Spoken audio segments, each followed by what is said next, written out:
Welcome back for another video, guys. Today I'm going to show you a little bit of what I got going on in the garage here, assembling my engine. Basically just going to start putting the bottom end together today. Should be pretty quick, and then I'm going to show you some other things I got going on really quick. So the pistons and rods I've got here real quick are some DSS Racing stock bore pistons with a little bit of a dish to them. Keep my compression ratio just over 9. And then Speedmaster rods. I'm a little concerned about the rods, but everything has already been balanced, and that's basically all there is to that. Everything's standard size, and I've got all my rings all already gapped to the correct size there. That's ready to go.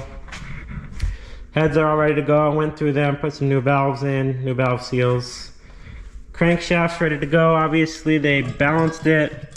They did a lot of drilling. You can see they drilled 1, 2, 3, 4 more holes in here. Kind of the same thing on the other counterweight on the bottom, but they took about 500 or so grams off the crankshaft. Thing that's going to set me back today is this camshaft. Obviously it has a hole in it right there. There is the bad lobe. So I've got another camshaft on order, and that won't obviously affect you guys, but just for today I'm going to only start getting the bottom end put together, the rotating assembly, and the camshaft will be here in a couple days. So without much else to do, I'm going to put you guys on a time lapse and jump right into putting this thing together. So on these main bearings here, I went with some King XP bearings, and they seem to be a little bit harder, and everything went good there. The rod bearings, I ended up going with some high performance Molly rod bearings. The Speedmaster rods were just the factory length rods and rod ends. Obviously now the pistons are full floating connections to the rods. And the DSS Racing pistons are the same dish as the factory pistons, so this engine should have the same compression ratio as the previous one. I installed the timing chain, and I went with the Cloy's kit. That seemed to be the best fitting kit and had the best reviews, and I don't think I've had any issues with it at all. Went with a one-piece oil pan gasket, and you can see on the front of the pan there I had to make some modifications to it to clear that high volume milling oil pump. I do think the gasket's leaking on the very rear of the pan where it goes over the little hump there on the rearmost main bearing. And then with the camshaft and heads on this engine, I did go with that F303 cam, and it seems like it's going to be a good cam. It doesn't have as low of a base circle, so I'm excited about that. And then the AFR 185 heads are a little big for the cam, but they say you'd rather have too small of a cam for the heads than too big of a cam for the heads, because then you don't have a good horsepower window. But now you can see I'm installing the Comp Cams roller hydraulic lifters, and just kind of using those ones. They only have roughly an hour on them, so they should be good to go. They felt great. For the intake and throttle body, I just reused what I had there, and I'm pretty excited about my 2-inch spacer here. They say that air flows like water, so I'm hoping it gives it a little more space to kind of separate itself before it goes down and into the runners. Well guys, I ended up making a lot of changes on this engine. I'll just show you a couple things right off the bat here. I did go with the F303 camshaft, but I ended up ordering some Airflow Research 185 enforcer heads, which are kind of their budget heads, just as cast deal. And then got my throttle body spacer on here, or plenum spacer, whatever you want to call it. And that's ready to go. And then I did end up going with a high volume oil pump, so I had to make some modifications to this oil pan, so hopefully that'll still clear my cross member. But anyways, this is all ready to go, and I'm working on trying to figure out the right spacing for my torque converter and flex plate, because I got a new flex plate And this spacing is a little bit different, so I'm just working on trying to get that figured out. Well, I've got Moose pulled outside here now. I'll show you guys real quick what I got going on here. Everything's all ready to go. My spacer in there. I was able to kind of make this work for my intake tube and whatnot, so that seems like it'll be okay. But everything's all doctored up here, ready to go. All my fluids are ready. Let's hit the key and see how it sounds. I'm excited with this new cam and heads to hopefully have a little smoother running setup here. So I was just working on my tune here. I added a little more fuel into the boost because I know it's a little lean up in that area. And then basically everywhere I had to add a bunch of fuel. And we'll try it out, and I think it's going to be a little too rich right now, but let's fire it up and see what happens. Okay, here goes. I also got my dual wideband set up in here now, so I can watch to see what kind of difference there is from one cylinder to the next.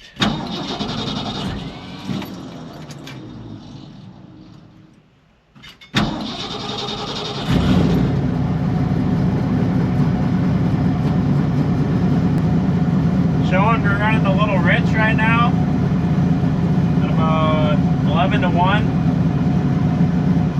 On my data logger here, showing about 11 and a half, 12 to 1 on my gauges up here. So this one's reading a little bit richer, but it's smooth idle right now, and we got about 14 inches of vacuum, which is pretty good.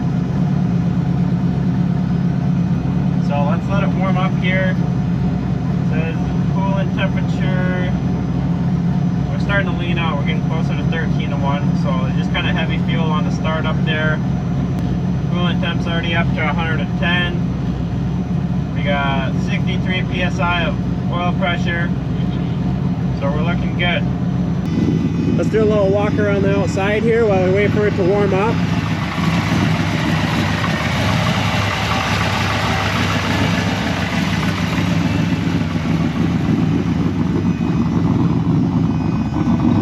Got a nice smooth idle to it now.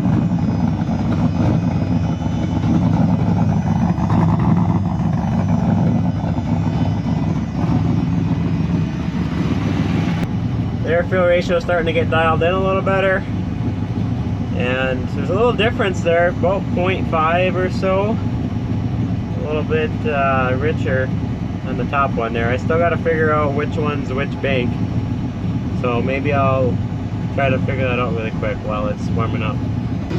Alright, we got her up to temperature now.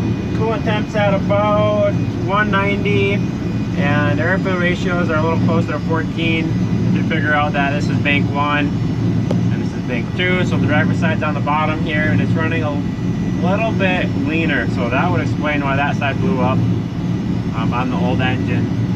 And so yeah, she's warmed up here, idling at about 750. I got her set to about 763 down here. Let's take a walk around. Honestly, fairly smooth idle, a little smoother than I thought it was going to be.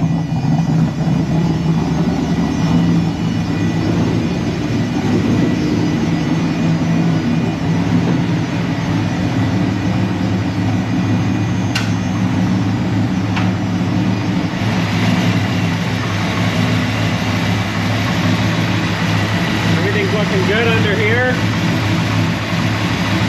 New motor mounts, got the engine staying pretty good. No major leaks up here anyways.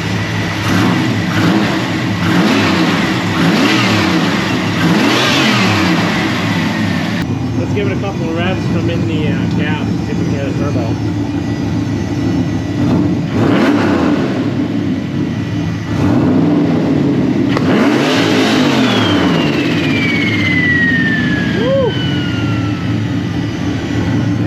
RPM was that? Let's see here. The rev limiter should be at 6,800.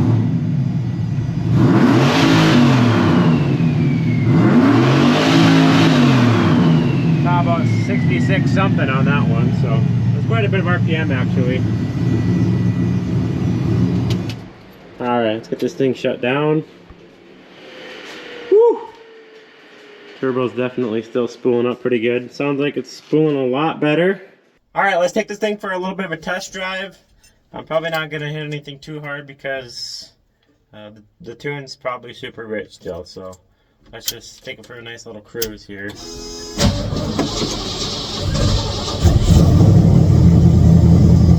Now that we're out of the dust, let's see what kind of damage we can do here.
Controller backed all the way out so it's on wastegate. I want to see what kind of boost we're actually running here.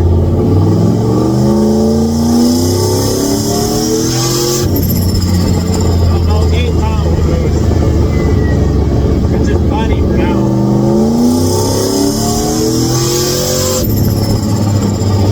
That moves pretty good.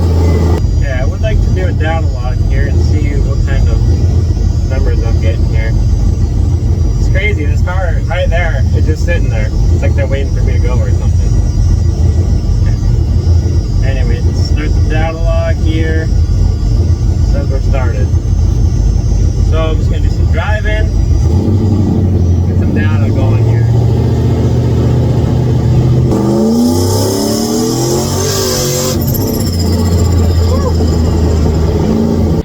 So taking a look at the data log here, you can see this orange line right here is the boost, and you can see the wastegate open nice and slowly. And then it held us at about 8.2 psi. It says 8.3 is the max.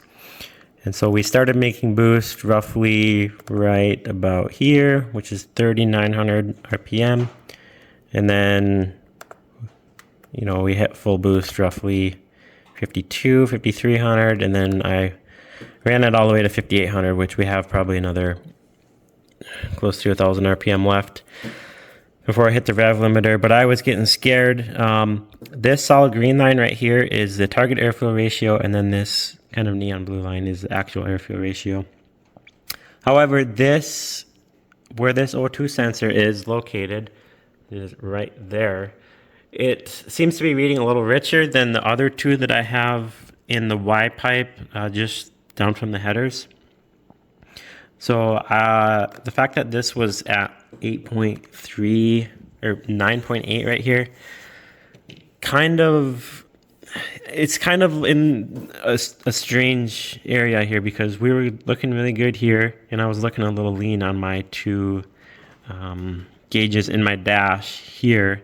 And then when it dropped down, it was looking really good. I had about 11 or so here, which my target is 11.1. So better to be safe than sorry and run it just a little bit rich. So I'm gonna kind of leave this where it's at for now. This all looks pretty good. I mean, if it is truly running 9.5, that is pretty rich. But I'm gonna do some more tuning here and try to figure it out. But this boost is coming on a lot better. We're looking really good here. And fuel flow was at, let's see, what was it at here? 318 at that point. 318 pounds per hour right there. So it was definitely flowing some fuel. It was a little richer than it probably needed to be. But you know, like I said, that's based off of this only. Anyway, so everything's looking pretty good here, nice and strong. If we look at the converter, so I put her to the floor. Well, actually, I wasn't even 100% throttle. I was only, what's that, 86? Right there, and then we came up on the converter, and pretty much, you know, we came up on the converter right about there, I would say. And that's about, what do we got here? 3687 RPM. So we're coming on the converter good because that's allegedly 35 to 3800 RPM stall converter. And then yeah, you can kind of see right here too. This is 34. It was really coming up on the converter there too. That was just a quick little throttle blip though. And actually we almost got into the boost. Negative 0.2. But anyways, so, you know, just kind of show you guys really quick what I got going on here. Everything's looking good so far.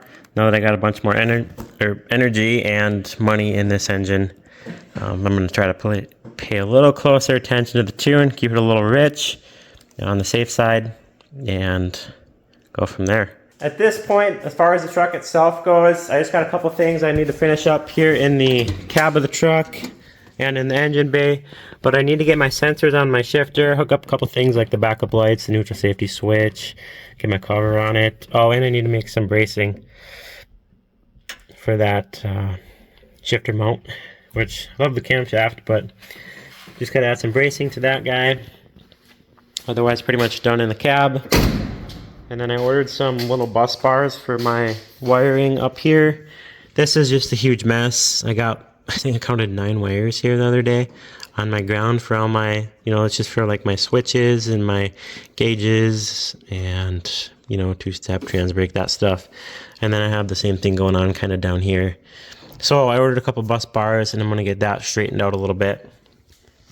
As far as under the hood goes, other than that, we're pretty much ready to go. Just gonna keep an eye on things. And this engine feels a lot torquier down low. Feels a lot smoother all around. I'm happy about that. It doesn't really have a low P idle like I would like, but I mean, some things, you can't have both of everything. So now that I got this thing kind of sorted out a little bit, I'm gonna work on the tune a little bit more, figure out what kind of horsepower level I'm at right now, and maybe crank up the boost a little in the future. But anyways, thanks for watching, guys.